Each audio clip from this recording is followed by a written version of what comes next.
Selamat malam, saya Jopan Samuel dari Prodi TRPL 4C dengan NIM H19160053. Saya di sini akan membawakan materi tugas 6 judul APLG Kos.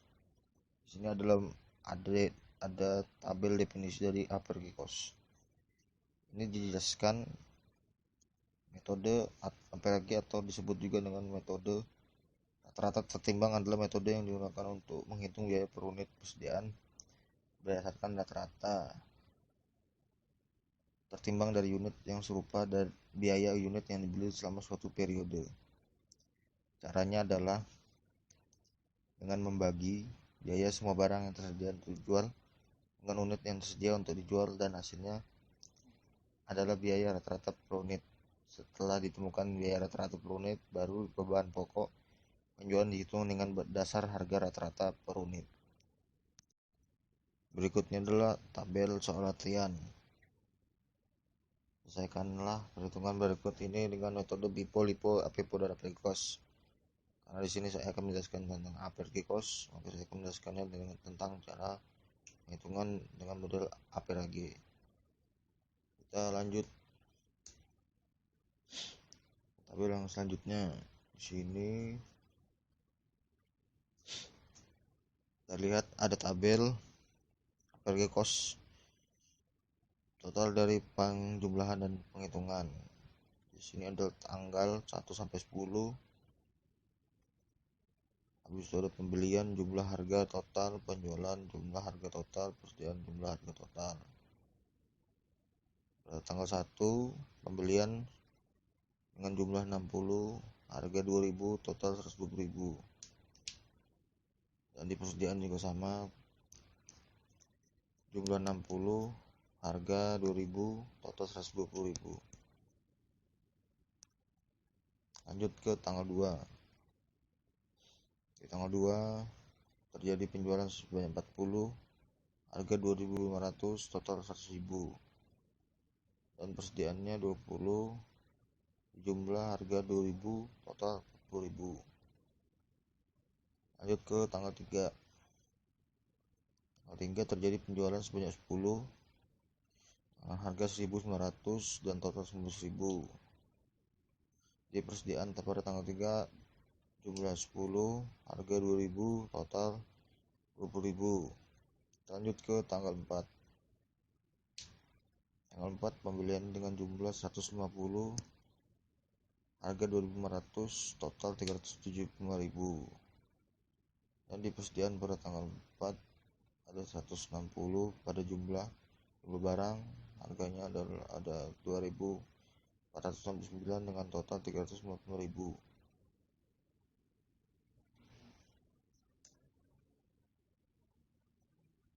Dan untuk tanggal 4, karena harga rata-rata untuk pembelian tanggal 4 sama dengan total persediaan ditambah total pembelian dibagi dengan jumlah persediaan total, jadi 20.000 tambah 375.000 dibagi 160, jadi 390.000 dibagi 160. 395.000 ini hasil dari 20.000 tambah 375 baru dibagi 160, dengan hasilnya 2.468,75 dibuatkan menjadi 2.469. Kita lanjut ke tanggal 5. Tanggal 5 di sini ada penjualan dengan jumlah barang 50, harga 2.500, total 105.000. Persediaannya tanggal 5, persediaannya jumlah 110, harga 2.469 dan totalnya 271.590. Lanjut ke tanggal 6. Tanggal 6 terjadi pembelian sebanyak 200 barang, harga 2.100 dan dengan total 420.000. Dan di persediaan pada tanggal 6 jumlahnya 310, harga 2.231 dengan total 691.610. Dan juga tanggal 6 ini terjadi sama dengan tanggal 4, Harga rata-rata untuk pembelian tanggal 6. Total persediaan sebelumnya ditambah total pembelian dibagi dengan jumlah persediaan total. Jadi 271.590.000 ditambah 470.000 dibagi 310 sama dengan 691.590 dibagi 310. 491 adalah hasil dari 271.590 ditambah dengan 420.000 dibagi dengan 310 yang total 2.230,95 dibuatkan menjadi 2.231. Itu pada tanggal 6. Lanjut ke tanggal 7.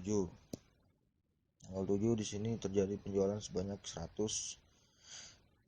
harga 2.500, total 150.000. Lanjut ke persediaan dengan jumlah 210, harga 2.231 dengan total 468.510.000. Lanjut ke tanggal 8.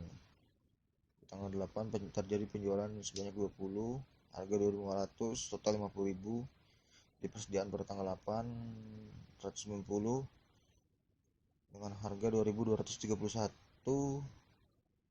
dengan total 473.890.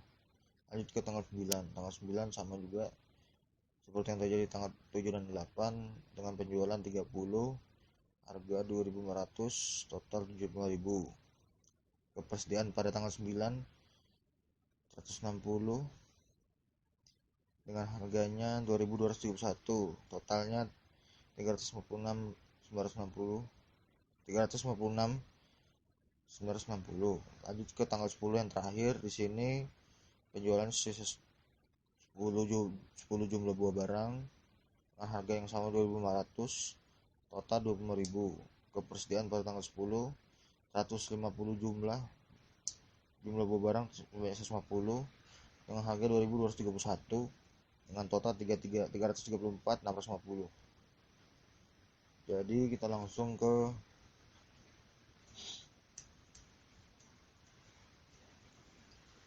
totalnya. Di sini kita bisa lihat ada totalnya 410 pada tabel ini. Di pembelian jumlahnya 410, totalnya 915.000.